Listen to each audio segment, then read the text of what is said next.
अस्सलाम वालेकुम। सुन्नत में सेहत में आप सभी का एक बार फिर से खैर मकदम है।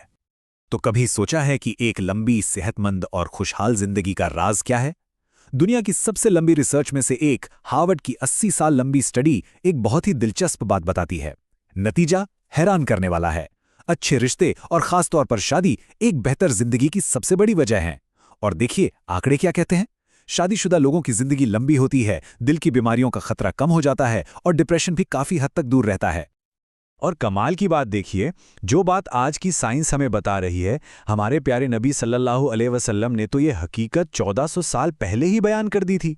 उन्होंने फरमाया कि निकाह से इंसान का आधा दीन मुकम्मल हो जाता है। सुभान अल्लाह, यही तो है इस्लाम की खूबसूरती। तो चलिए आज इस अहम मौजू पर गहराई से बात करते हैं।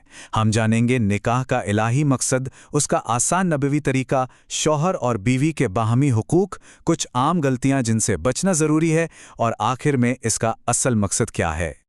तो सबसे पहले बात करते हैं निकाह के इलाही मकसद की। देखिए, इस्लाम में निकाह सिर्फ एक सोशल कॉन्ट्रैक्ट, एक सामाजिक समझौता नहीं है। नहीं, ये उससे कहीं बढ़कर है।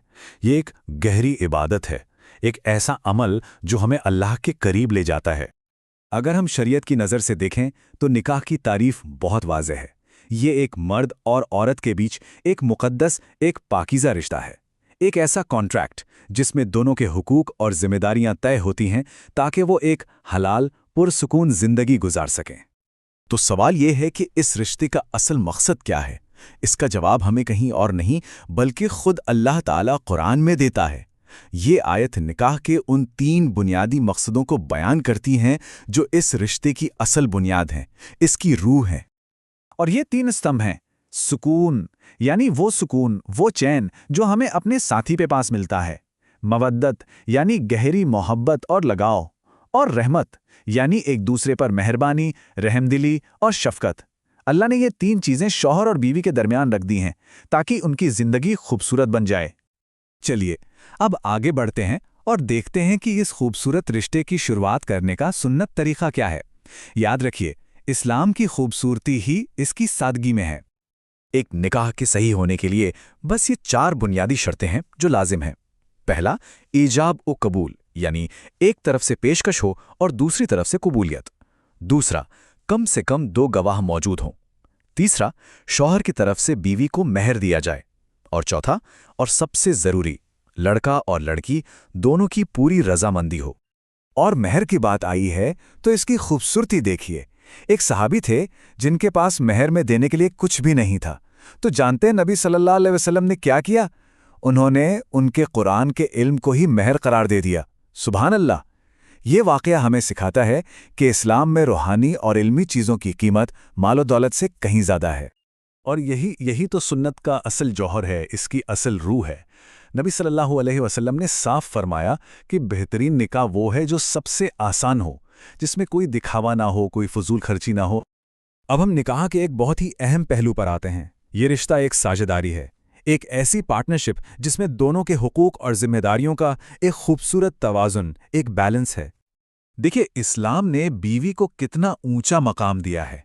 ये बीवी के हुकूक हैं जो शौहर के फ़र्ज़ हैं।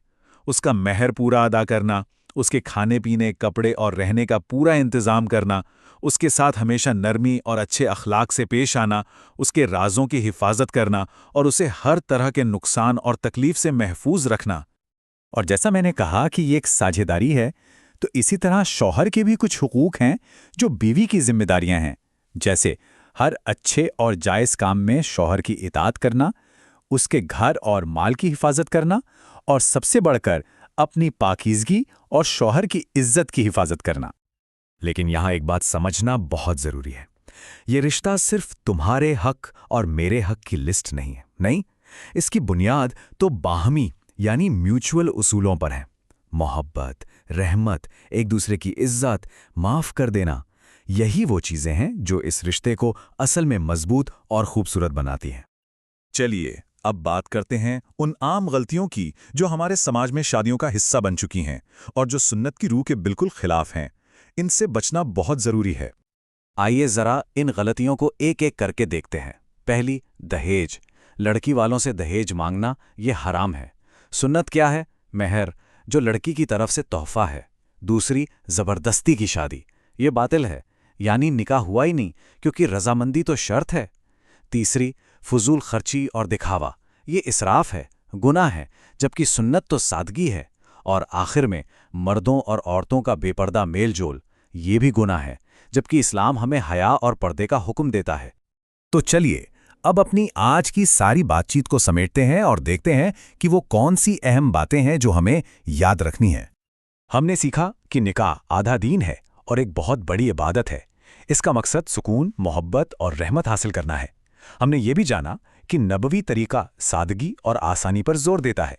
ये बाहमी हुकूक और फ़र्ज़ की एक मुतवाज़िन, एक बैलेंस्ड साझेदारी है। और सबसे ज़रूरी, हमें उन तमाम गैर इस्लामी रस्मों से बचना है जो उसकी रूह को ख़राब करती हैं।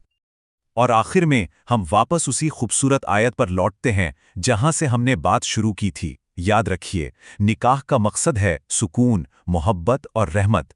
यही इस रिश्ते की रूह है और यही इसकी कामयाबी की कुंजी है। तो मैं आज की बात इस एक सवाल के साथ ख़त्म करना चाहूँगा।